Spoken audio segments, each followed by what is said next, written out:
हरिओम। तो महर्षि पतंजलि ने जब वृत्तियों की चर्चा की,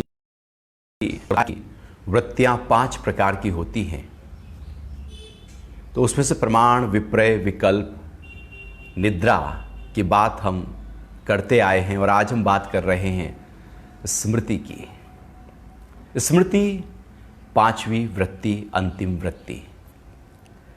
स्मृति का मतलब होता है मेमोरी। तो महर्षि पतंजलि कहते हैं कि जो भी विषय अनुभूत किए गए हैं वो हमारे चित्त में इकट्ठा हो जाते हैं, उनकी मेमोरी बन जाती है और वो हम कभी भी बाद में याद करने लगते हैं।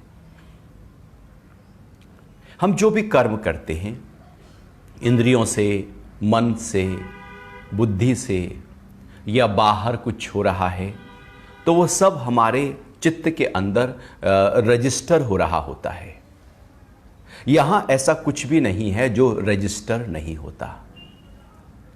जैसे एक सीसीटीवी कैमरा हमारे अंदर लगा हो और वो लगातार सारी रोलिंग कर रहा हो, सारी दृश्य वो खींच रहा हो, उसमें से हमारे अंदर सारा जो भी हमने जिया है, जो जहां जहां जब जब हमने जिया है, हमारे अंदर सब कुछ पड़ा हुआ होता है।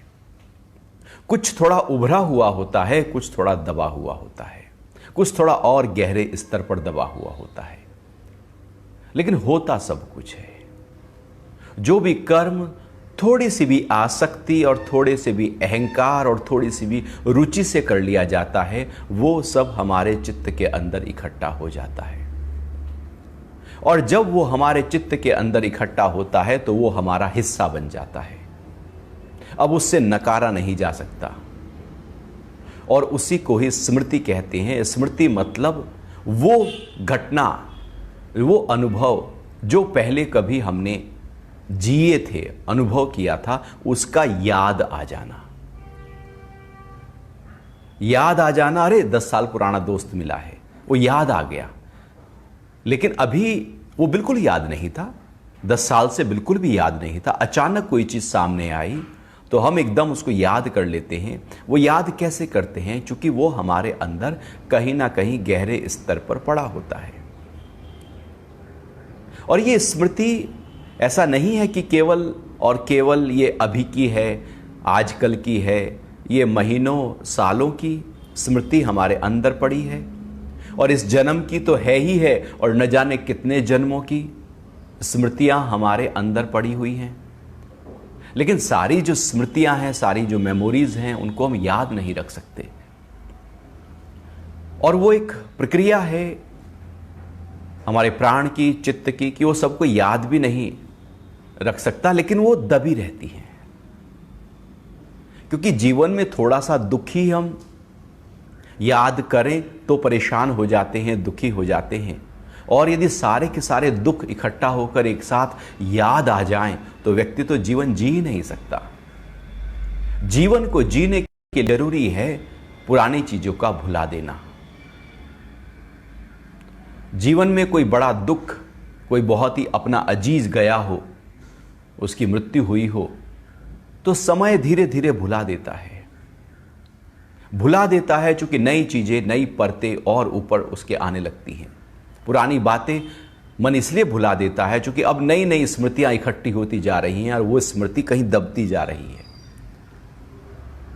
लेकिन यदि वो याद कोई कराए तो याद आ जाती हैं, और वो हमेशा यदि याद रह जाए तो फिर तो बड़ा मुश्किल हो जाएगा जीवन को जीना। इसलिए स्मृति मतलब जो बीत गया है, अनुभव, हमारे जीवन का जो हिस्सा बीता है, उसको फिर से याद कर लेना स्मृति कहलाता है। और ये स्मृति का जाना बड़ा कठिन है। ये एक वृत्ति है जो हमें अध्यात्म में आगे बढ़ने नहीं देती। क्योंकि सबसे बड़ी रुकावट तो मेरी यादें हैं, हमारा पास्ट है। जैसे न तैसे करके आप प्रत्यक्ष जो है, जो प्रमाण है, उसको रोक सकते हैं। आप कल्पना न करें, आप मिथ्या ज्ञान ना लाएं, आप ना सोएं। ये 4 वृत्तियों को तो रोक सकते हैं किसी ना किसी तरीके से। आप ध्यान में बैठ जाएं, लेकिन वो जो 5वीं वृत्ति है स्मृति, वो तो न जाने कब आ जाए, उसे रोका नहीं जा सकता। हम ध्यान में बैठे ही थे कि पुरानी बात को याद आ गई, सुबह क्या हुआ वो याद आ गया। तो ध्यान में बैठते ही सबसे बड़ी रुकावट जो साधना की होती है वो होती है हमारी मेमोरीज, हमारा पास्ट। पास्ट का जीवन से हट जाना बड़ा मुश्किल है, क्योंकि वो हिस्सा है, जिया है हमने। और महर्षि पतंजलि कहते हैं वो सबसे बड़ी रुकावट बनकर खड़ा होने वाला है हमारे इस वर्तमान के लिए, हमारा पास्ट। हम वर्तमान को तब जी सकते हैं जब पास्ट भुलाया गया हो। जिस पल पास्ट ना हो, जिस पल फ्यूचर ना हो, उस पल वर्तमान को जिया जा सकता है। और यदि पास्ट याद है तो वर्तमान है लेकिन जी नहीं रहे हैं उसको हम। जब हम इसी वर्तमान को नहीं जी पाते, पास्ट में ख्याल जाते ही हमारा ध्यान जैसे ही कहीं गया तो हमारे सामने हमारी खुली आंखें कुछ देख नहीं पाती, कुछ सुन नहीं पाती, क्योंकि मन कहीं और चला गया। तो ध्यान तो बहुत गहरी बात है, इसलिए लोग बैठते हैं ध्यान में और कहते हैं कि ध्यान नहीं लगता, क्योंकि ख्याल हावी हो जाते हैं। ये ख्यालों का हावी होना ये कैसे होता है? ख्याल तो हावी होते हैं क्योंकि मेमोरी पड़ी है, स्मृति पड़ी है। यदि हमारे अंदर वो ख्याल ही ना हो, किसी तरीके से हमारा पास्ट सारा खींच लिया जाए हमारे अंतरतम से, तो वो व्यक्ति बहुत ही उत्साह, उमंग, उल्लास और फूल की तरह जी जाए। हमारे सारे दुखों का, हताशा का, निराशा का, उदासी का कारण हमारा पास्ट होता है। और महर्षि पतंजलि कह रहे हैं यही है उस स्वरूप, उस आत्मा को अनुभव न करने का सबसे बड़ा कारण। और जो हमने प्रमाण, जो विपर्य और विकल्प निद्रा की 4 वृत्तियां में हमने अपने जीवन को जिया, वो उन वृत्तियों के भी संस्कार बने और वो स्मृति बन गया। हमें याद रह जाता है कि मैं उस रात अच्छी तरह नहीं सोया था, या उस रात बहुत गहरी नींद आई, वो भी हमारी मेमोरी का एक हिस्सा हो गया। यहां सब कुछ मेमोरी है, कुछ उभरी है, कुछ दबी है, और दबी 99.999% दबी रहती है स्मृतियां, जो कि न जाने कितने जन्मों की हैं। वो हमें तो इसी जन्म का याद नहीं। हमारा जन्म हुआ, क्या हमें अपने जन्म का याद है कि किस तरह से मेरा जन्म हुआ था? मां के गर्भ से हम निकले, दिन थी, रात था, नहीं याद है। और 1 साल हमने कैसे जीवन को जिया, पहले 1 साल नहीं याद है। दूसरे साल का भी याद करने लगो तो नहीं याद है। हमें याद नहीं है पहले 4-5 सालों का पूरी तरह से, लेकिन जिया है। और यदि सम्मोहन के तरीके से व्यक्ति को पास्ट में लेकर जाया जाए तो उसको याद आने लगेगा, क्योंकि उसके चित्त में आज भी पड़ा हुआ है। तो इसका मतलब यह है कि चित्त में तो पड़ा है, चित्त में पड़ा है कि इससे पहले जन्म में मैं क्या था, उससे पहले जन्म में मैं क्या था, और वहां पर क्या क्या काम, शब्द, ख्याल, विचार, भाव रखे हैं मैंने, वो सब पड़ा है अंदर। तो जब सब पड़ा है हमारे अंदर गहरे स्तर पर, वही स्मृति है, और उसका याद आ जाना स्मृति है। और जब तक वो सब कुछ साफ ना हो जाए तब तक ध्यान की प्रक्रिया, साधना की प्रक्रिया साधक करता रहता है। इसलिए साधना में लंबा समय लगता है। इसलिए साधना, ध्यान सुबह शाम और महीनों और सालों की जरूरत पड़ती है, क्योंकि कचरा बहुत इकट्ठा हो गया है। जैसे कोई बहुत पुराना घर हो, गोडाउन बनाया हुआ, उसकी सफाई के लिए जितना कचरा अंदर भरा है उतनी ही ज़्यादा सफाई मांगता है। और यदि कचरा ही ना हो, बिल्कुल साफ सुथरा घर है, तो फिर सफाई की ज़्यादा खास आवश्यकता नहीं होती। हमने भी न जाने कितने जन्मों से, इस जन्म में एक ही दिन में व्यक्ति न जाने कितनी स्मृतियां बना लेता है। तो हम ध्यान में करते क्या हैं? ध्यान में केवल और केवल इन्हीं स्मृति वृत्ति को साफ किया जाता है और कुछ नहीं किया जाता। सबसे बड़ी रुकावट को, चित्त में पड़े हुए संस्कारों को धोया जाता है। हम जो प्रार्थना करते हैं, समर्पण करते हैं, श्रद्धा भाव रखते हैं, एक आस्था रखते हैं, उसका काम केवल इतना है कि चित्त की सफाई हो जाए। परमात्मा से उसका कोई लेना देना नहीं। परमात्मा तो अपनी मस्ती में है, हम नतमस्तक होकर खुद की सफाई कर रहे हैं। सफाई के लिए कोई चाहिए, तो इसके लिए हम ध्यान कर रहे हैं, जिससे मेरी स्मृति वृत्ति पूरी तरह से साफ हो जाए। और जीवन में सबसे बड़े दुख यदि कोई है तो वो मेरी स्मृति वृत्ति है। पास्ट को याद करके हम दुखी हो जाते हैं, और बड़े से बड़ा दुख या छोटे से छोटा दुख जब भी याद करते हैं और याद करके उसी की ही सोच लगातार रखते हैं तो और दुखी हो जाते हैं। हमें प्रत्यक्ष प्रमाण दुखी नहीं करेगा, अनुमान दुखी नहीं करेगा, हमें विपर्य दुखी नहीं करेगा, मिथ्या ज्ञान दुखी नहीं करेगा, नींद दुखी नहीं करेगी, लेकिन मेमोरी दुखी करनी शुरू कर देगी। तो सबसे बड़े दुखों का कारण यदि कोई हमारे साथ चलता है तो वो स्मृति, मेमोरी है। उसमें हम कहें नहीं, हम तो सुख भी जो जिया है उसको भी तो याद करते हैं, लेकिन सुख क्या है? दुख का अभाव ही सुख है। दुख जब नहीं होता उसको सुख कहते हैं। सुख और कुछ नहीं। जब दुख ना हो, जब दुख ना हो उस अवस्था को सुख कहते हैं। तो उस अवस्था को सुख कहते हैं। सुख हम कहते हैं कि यह सुख है, लेकिन वो सुख नहीं है, या यूं समझे कि दुख नहीं है। स्मृति में जो हम याद करते हैं वो याद करते हैं केवल और केवल दुख, या वो याद करते हैं जब दुख नहीं था। और ऐसे हमारे जीवन भर ये स्मृति हमारा पीछा करती रहती है और हमारे साथ जीवन भर हमें परेशान करती रहती है। तो महर्षि पतंजलि कहते हैं कि स्मृति वृत्ति को जब तक हम ये जो क्लिष्ट वृत्ति है इसको अक्लिष्ट न कर दें, तब तक हमारा जीवन कभी भी ऊंचे स्तर पर, या हम कहें कि अपने स्वरूप को हम अनुभव नहीं कर सकते। और ये जो स्मृति है एक आंखों को खोलकर होती है और एक आंखों को बंद करके होती है, या यूं कहें कि एक जागते होती है और एक सोते होती है। सोते हुए मतलब जब हम नींद में होते हैं और स्वप्न आते हैं। वो स्वप्न क्या है? स्मृति।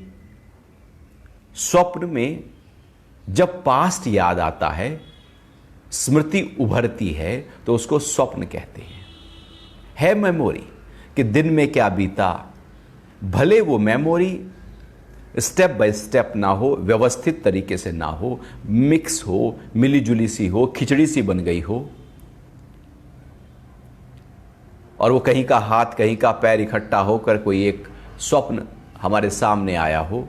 लेकिन वो आया है स्मृति से, मेमोरी से। यदि हमारे अंदर कोई जरा सी भी मेमोरी ना हो तो स्वप्न भी ना आए। यदि स्मृति ही हट जाए तो स्वप्न हट जाएंगे। इसलिए योगी सोता नहीं है, वो सोते हुए भी ध्यान करता है, क्योंकि वहां पर स्वप्न रहते ही नहीं हैं। उसकी नींद नहीं, उसकी समाधि होती है, क्योंकि पास्ट लाइफ नहीं होती। और जैसे जैसे हमारी स्मृति हमसे हटती चली जाती है, वैसे वैसी नींद गहरी होती चली जाती है, और जैसे जैसे स्मृति बढ़ती चली जाती है, वैसे वैसे स्वप्न बढ़ते चले जाते हैं। यदि हमारे साथ कोई बोझ चलता है तो वो हमारी स्मृति का है, हमारे संस्कारों का है।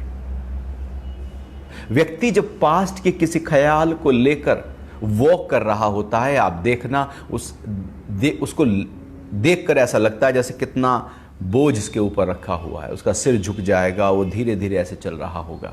क्योंकि उसके पास्ट का कोई दुख खड़ा हो गया। जीवन में बोझ यदि कोई है तो हमारी मेमोरीज हैं,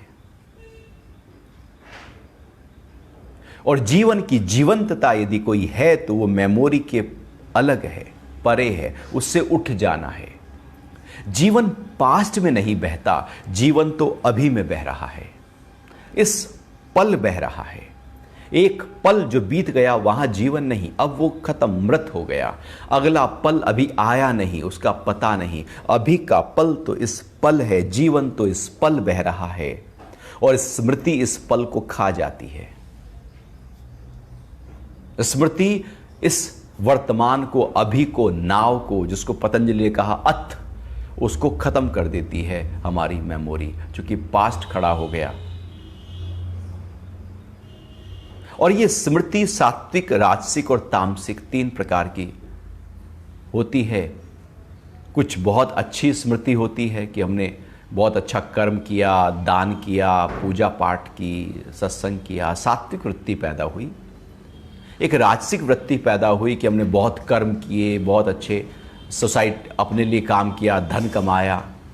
एक तामसिक वृत्ति है, स्मृति है कि जिसमें हिंसा की, चोरी की, चकारी की, गलत कर्म किए, दूसरे को कष्ट पहुंचाया। तीनों प्रकार के जो भी कर्म हमने किए हैं, सात्विक, राजसिक और तामसिक, तीनों हमारे अंदर इकट्ठा हैं और रुकावट बनकर खड़े हो गए हैं। ऐसा नहीं कि हम कुछ गलत कर्म किसी के लिए कर दें तो वो भूल जाएंगे, या कुछ अच्छा कर्म कर दें तो वो भूल जाएंगे। आप कुछ भी करें, अच्छा हो या बुरा, वो सब इकट्ठा होने वाला है। जैसे सीसीटीवी कैमरा, आप डोनेशन दे रहे हो या चोरी कर रहे हो, दोनों को ही कैद कर लेगा। ऐसा थोड़ी है कि वो डोनेशन कैच करेगा और वो चोरी को छोड़ देगा। वो सब कुछ अच्छे से अच्छा, बुरे से बुरा, सारे कर्म कैच हो जाएंगे। ऐसे ही हमारे अंदर चित्रगुप्त, जो गुप्त तरीके से हमारे सारे चित्रों को खींच रहा है, वो सारा कैच कर लेगा और लगातार हमारे अंदर वो पिक्चर चलती रहेगी। और ये चलती रहती है, और इसी पिक्चर को मेमोरी कहते हैं। और ये मेमोरी हमारे जीवन पर भार बनकर खड़ी हो जाती है। महर्षि पतंजलि कहते हैं, इस मेमोरी को समझो, इसको, वृत्ति को समझो, इसको जानो, और इस वृत्ति को बनने ना दो, और जो बन गई है उसको दूर करो, उसको साफ करो। हम बनाते हैं आसक्ति से और अहंकार से। जैसे जैसे अहंकार बढ़ेगा जीवन में, जैसे जैसे अटैचमेंट बढ़ेगा, जैसे जैसे स्वार्थ बढ़ेंगे, वैसे वैसे हमारी ये मेमोरी बढ़ती चली जाएगी, या यूँ कहें कि चित्त पर बहुत ज़्यादा इम्प्रेशंस आने शुरू हो जाएंगे। और जैसे जैसे निस्वार्थ भाव, निष्काम भाव, परोपकार का भाव हमारे अंदर प्रकट होता चला जाएगा, वैसे वैसे स्मृति स्वाहा होती चली जाएगी। ध्यान की वृत्तियां हमारे अंदर नहीं बनती। जो कर्मों की वृत्तियां बन जाएंगी वो ध्यान की नहीं होंगी। ध्यान तो बस आया और गया। जैसे बहुत ही गहरे सुषुप्ति अवस्था की वृत्ति बहुत कम बनेगी, लेकिन जागृत अवस्था की स्मृति ज्यादा बन जाएगी। तो हमारे कर्मों के ऊपर निर्भर करता है कि स्मृति वृत्ति को ज्यादा प्रबल कर रहे हैं या सूक्ष्म करते जा रहे हैं। तो इस क्लिष्ट को अक्लिष्ट करना है, इस क्लिष्ट को अक्लिष्ट करना है। उसके लिए हमें ध्यान, जिसके लिए आगे महर्षि पतंजलि अभ्यास और वैराग्य की बात कर रहे हैं। तो स्मृति वृत्ति है, हमारी सारे मेमोरीज हैं जो हमारे इस जीवन पर प्रभाव डालती हैं और हमें हमारे स्वरूप तक पहुंचने नहीं देती। इसलिए महर्षि पतंजलि कहते हैं, आज तक जितना भी हमने अनुभूत किए हैं विषय, उन सब का फिर से याद आ जाना स्मृति कहलाता है। और यह स्मृति हमारी वृत्ति एक भारी बना देता है और हमको आगे की यात्रा में रुकावट बनकर खड़ी हो जाती है। या यूँ कहें कि सदा द्रष्टु स्वरूपे अवस्थानम, अपने दृष्टा भाव को हम अनुभव नहीं कर पाते। साधना में सबसे लास्ट में जाकर, जब तक अंतिम स्मृति की वृत्ति पूरी तरह से खत्म ना हो जाए, तब तक असंप्रज्ञात समाधि, समाधि की ऊंची अवस्था प्राप्त नहीं हो पाती। ध्यान उन लोगों का गहरा होता चला जाता है जिनकी वृत्तियां, स्मृति वृत्ति शांत होती चली जाती है, इरेज होती चली जाती है। और यदि स्मृति खड़ी है, और चूंकि स्मृति इतनी सारी है, इतनी सारी है, इतना अंबार लगा है, इसलिए ध्यान लगातार करते रहने से वो क्या होगा, ध्यान जब हम करते हैं तो पास्ट की फाइल खुलती है और वो स्वाहा होता चला जाता है।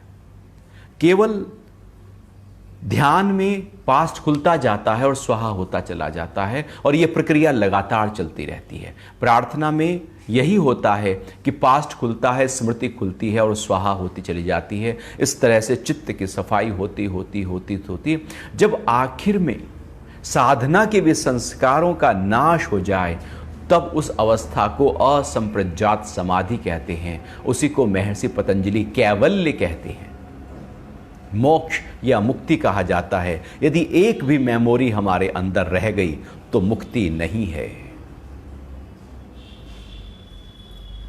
तो धीरे धीरे इसको कैसे करना है, उसकी प्रैक्टिस क्या हो, तरीके क्या हो, साधन क्या हो, उसके लिए महर्षि पतंजलि आगे उपायों की बात कर रहे हैं। तो अभी कोई प्रश्न उठ रहा हो तो उस पर बात कर सकते हैं।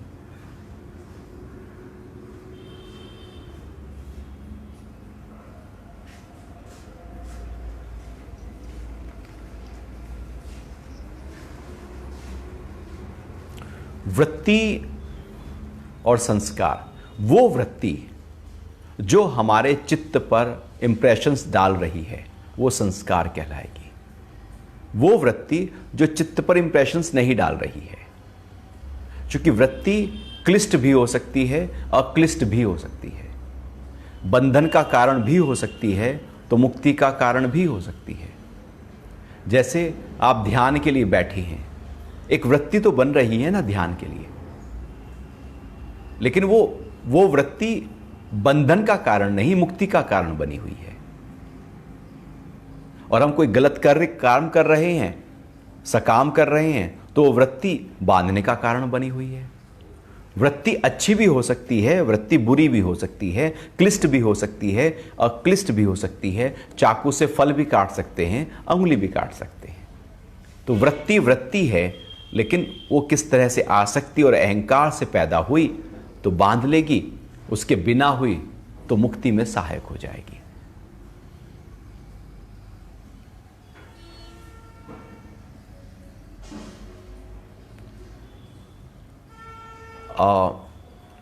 वृत्ति को ऐसे समझें कि जैसे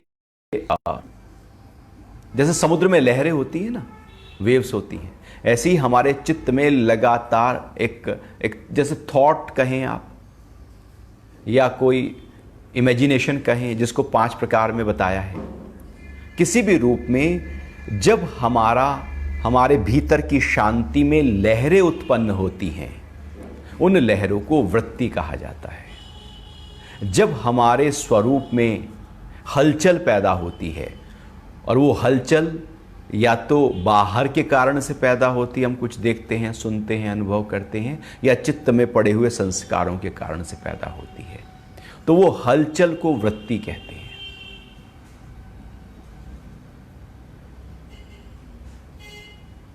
जैसे पानी में हलचल हो तो पानी की गहराई में तली में पड़ा हुआ बाल्टी में कॉइन दिखाई नहीं देगा, तो वो पानी की एक वृत्ति बनी है, और वृत्ति के कारण से पानी गहरे स्तर पर, उसके अंदर तली पर, सतह पर क्या है दिखता नहीं। ऐसी ही हमारी अंदर की वृत्ति के कारण से हमारा स्वरूप अनुभव नहीं होता, उसमें एक रुकावट आ जाती है। और ध्यान में हम इन्हीं वृत्तियों को शांत करते हैं। ये वृत्तियां शांत होते ही हम बिल्कुल गहरे अंदर तक अपने आप को अनुभव करने लगते हैं।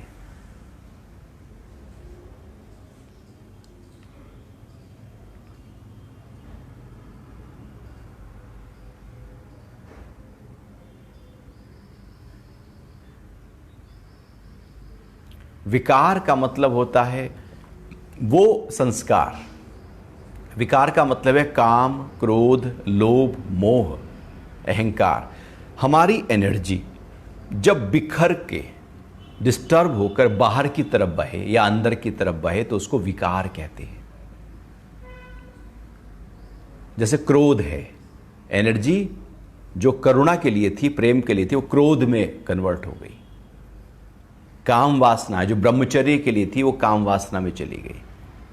लोभ है या द्वेष है, इनको विकार कहते हैं।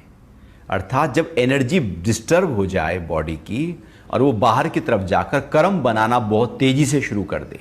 विकारों में कर्म बहुत तेजी बनते हैं। विकारों में वृत्तियां ऐसे हैं जैसे एक सुनामी आ गया हो। एक सामान्य लहरें हैं समुद्र में और एक सुनामी की लहरें हैं। सुनामी की लहरें इंप्रेशंस बहुत लंबे समय तक छोड़कर चली जाएंगी। ऐसे ही हमारे अंदर एक जीवन सामान्य हम जी रहे हैं और एक क्रोध आ गया बहुत ज्यादा, तो उन वृत्तियों में सुनामी आ गई, वो विकार बन गया और वो विकार बहुत ज्यादा हमारे अंदर छाप छोड़ जाते हैं। उनके गहरी छाप होती है। एक सामान्य जीवन जिया दिन भर, रात को देखेंगे अरे कुछ भी नहीं, बिल्कुल रिलैक्स था आज, और कहीं लड़ गए, हम किसी से झगड़ गए, कोई चोरी कर ली, द्वेष हो गया, तो आप देखेंगे कि वो तो ज़्यादा गहरे स्तर पर याद रह गया। तो विकार वृत्ति को बहुत गहरे स्तर पर क्लिष्ट कर देते हैं, कठोर कर देते हैं, गहरा कर देते हैं। उसके इंप्रेशंस और गहरे हो जाते हैं।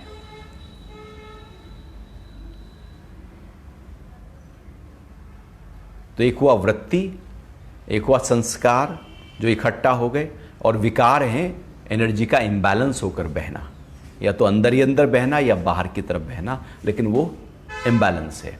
नदी अपने किनारों को छोड़कर बहे तो उसको बाढ़ कहते हैं। ऐसे ही हमारे भीतर ऊर्जा अपनी व्यवस्था को, संतुलितता को छोड़कर बहे तो उसको विकार कहते हैं।